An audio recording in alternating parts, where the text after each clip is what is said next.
100 కోట్ల క్లబ్ లో అక్షయ్ కుమార్, రుస్తుమ్.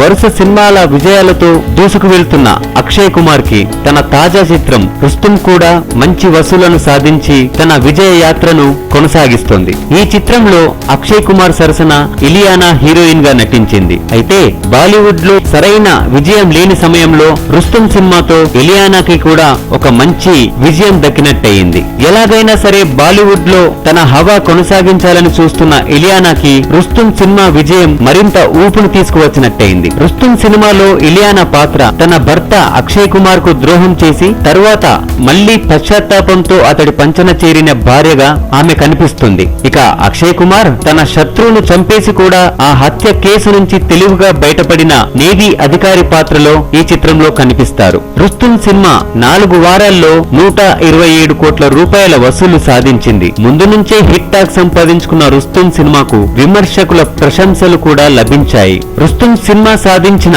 ఈ కలెక్షన్లలో ఏకంగా 90.90 కోట్ల రూపాయలు మొదటి వారంలోనే సాధించడం విశేషం. ఇక రెండో వారం 26.11 కోట్లు, మూడో వారం 7.74 కోట్లు, నాలుగో వారం 2.4 కోట్లతో మొత్తం 127.13 కోట్ల వసూలను కేవలం భారతదేశ మార్కెట్లోనే సాధించిందని బాలీవుడ్ ట్రేడ్ అనలిస్ట్ తరుణ్ ఆదర్శ్ తెలిపారు. ఇటీవలి కాలంలో మొదటి వారంలోనే అత్యధిక వసూళ్లు వస్తున్నాయన్న విషయాన్ని కూడా ఈ సినిమా మరోసారి నిరూపించింది. మొత్తం వసూళ్లలో సింహభాగం 91 కోట్ల రూపాయలు మొదటి వారంలోనే రావడం గమనార్హం. అక్షయ్ కుమార్ ఎంచుకునే కథలు కూడా పూర్తి వైవిధ్యభరితంగానూ ప్రజలని ఆలోచింపజేసే విధంగా ఉంటాయి. ప్రయోగాత్మక చిత్రాలు చేస్తూ తనకంటూ ఓ ప్రత్యేక స్థానాన్ని ఏర్పరచుకున్న అక్షయ్ కుమార్ కి రుస్తుమ్ విజయం ముందు ముందు మరిన్ని ప్రయోగాత్మక చిత్రాలలో నటించడానికి ఉత్సాహాన్ని అందించింది అని చెప్పొచ్చు.